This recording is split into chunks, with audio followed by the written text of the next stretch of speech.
कुमार, आप देख रहे हैं पॉलिटिकल आइडिया। मित्रों को आज एक बहुत बड़ी खबर आ रही है निकलकर बिहार के राजनीतिक गलियारों से।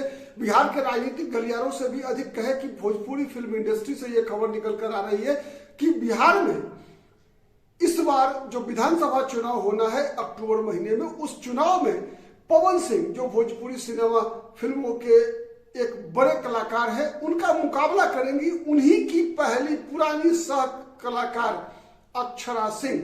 अक्षरा सिंह पवन सिंह के सामने इस चुनाव में 2025 के बिहार विधानसभा चुनाव में पवन सिंह का मुकाबला करेंगी।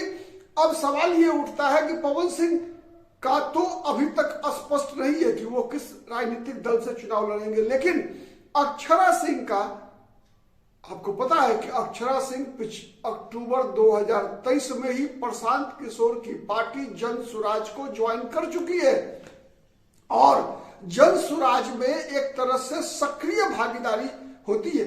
ऐसी चर्चा चल रही थी 2024 के लोकसभा चुनाव के दौरान भी कि अक्षरा सिंह जो है वो चुनाव लड़ेगी, लेकिन उस चुनाव में जन सुराज ने चुनाव लड़ने से मना कर दिया।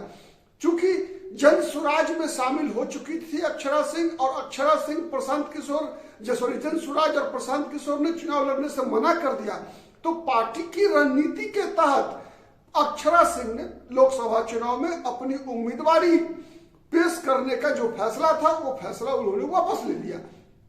आपको पता है कि 2024 के लोकसभा चुनाव में क्या हुआ था। 2024 के लोकसभा चुनाव में पवन सिंह बहुत बड़ा हंगामा हुआ एक तरह से। विशेष रूप से अगर बिहार की राजनीति में देखें तो पवन सिंह फैक्टर ने कई लोकसभा सीटों के चुनाव परिणाम को प्रभावित कर दिया। पवन सिंह को तो पहले भारतीय जनता पार्टी ने आसनसोल से टिकट दे दिया था लोकसभा चुनाव का, लेकिन आसनसोल से चुनाव में टिकट मिलने के बाद जब वहां कई लोगों ने पवन सिंह के पुराने गीतों को ढूंढ ढूंढ कर निकालना शुरू किया, तो एक आध गीत ऐसा था जिसमें कि बंगाली महिलाओं के बारे में पवन सिंह ने कुछ गाया था। अब उसी विवाद पर पवन सिंह से वो कहा गया कि पवन सिंह जी आप टिकट वापस कर दीजिए। पवन सिंह ने चुनाव लड़ने से मना कर दिया, लेकिन पवन सिंह जो एक बार मूड मेकअप कर चुके थे, माइंड मेकअप कर चुके थे चुनाव लड़ने का और चुनावी राजनीति में शामिल होने का, वो जो चुनावी भूत होता है, ठीक है, वो भूत उनका पीछा नहीं छोड़ पाया। अंतोगत्वा पवन सिंह ने चुनाव लड़ने का फैसला कर लिया और निर्दलीय ही वो काराकाट में चुनाव लड़ गए। काराकाट में चुनाव लड़ गए तो खुद तो चुनाव नहीं जीत पाए, वहां पर दूसरे नंबर पे रहे। वहां से सीपीआई एमएल के राजा राम सिंह कुशवाहा चुनाव जीत गए, लेकिन एनडीए के बड़े नेता उपेंद्र कुशवाहा को चुनाव उन्होंने हरवा दिया।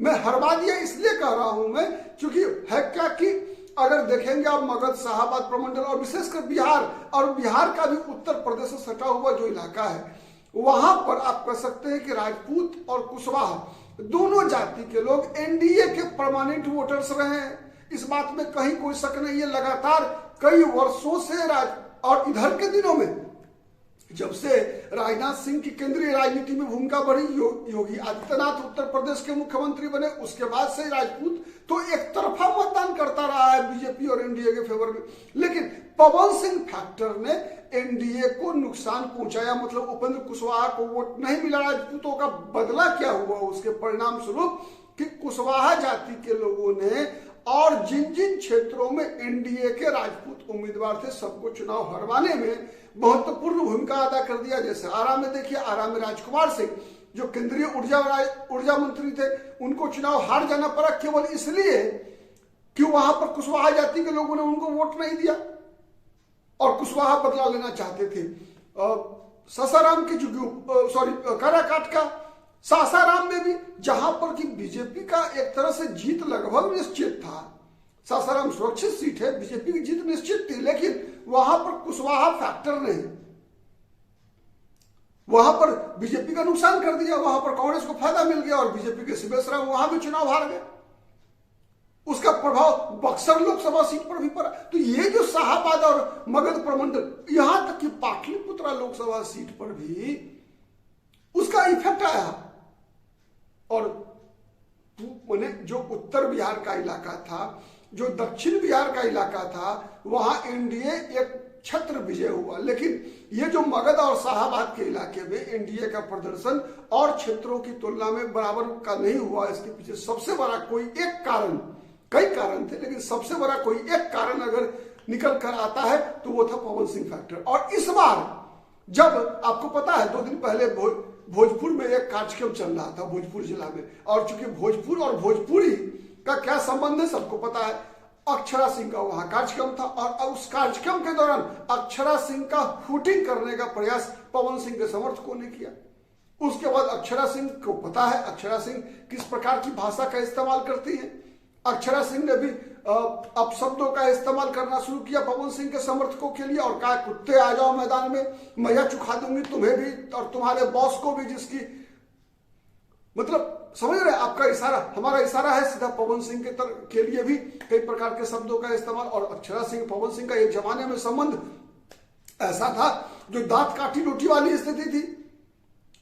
वैसे अक्षरा सिंह का जो डेब्यू हुआ था बॉलीवुड में, डेब्यू एक तरह से फिल्म सत्यमेव जयते था, रवि किशन के साथ उन्होंने फिल्म में डेब्यू किया था। बाद में कई फिल्में खेसारी लाल यादव के साथ फिल्में की, पवन सिंह के साथ तो कई फिल्में हुई, लेकिन बाद में जिस प्रकार का व्यक्तिगत संबंध के कारण जब से विशेष रूप से जब से पवन सिंह ने ज्योति सिंह से शादी किया, उसके बाद से अक्षरा सिंह और पवन सिंह में जो ब्रेकअप जो होता है ना फिल्म इंडस्ट्री में, या फिर आजकल के समय में लवेरिया जिसको आप कहते हैं, उसमें जो ब्रेकअप होता है वो ब्रेकअप हो गया। ब्रेकअप होने के बाद तो अक्षरा सिंह जो है घायल शेरनी की तरह कोई मौका नहीं चूकती जब वो पवन सिंह पर हमला करने का।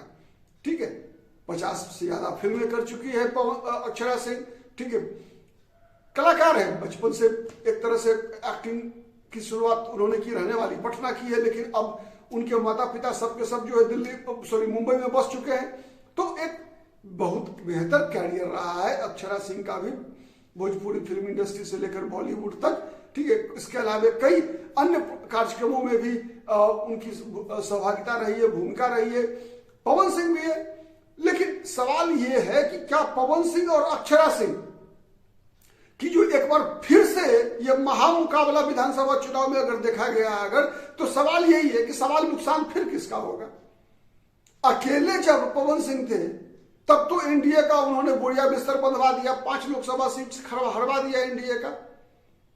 और अगर 2025 के विधानसभा चुनाव में भी पवन सिंह और अक्षरा सिंह में भी टक्कर हो गया, तब तो चुनाव में जो एक माहौल होता है, उस माहौल में जो मीडिया के अंदर जो कहेंगे कि एक सनसनी जो बनने की बात होती है, तो जो आकर्षण होता है चुनाव में, वो चुनाव के आकर्षण का केंद्र तो अमित शाह, नरेंद्र मोदी, तेजस्वी यादव, लालू प्रसाद यादव, नीतीश कुमार और सम्राट चौधरी, नित्यानंद राय के बदले ये पवन सिंह और अक्षरा सिंह ही होंगे। और जब पवन सिंह और अक्षरा सिंह होंगे तो बिहार के चुनाव का परिणाम किस करवट बैठेगा, ऊंट किस करवट बैठेगा, कहना बहुत ही मुश्किल हो जाएगा भाई। ठीक है, आज के लिए इतना ही। बहुत बहुत धन्यवाद। नमस्कार, जय हिंद, जय भारत।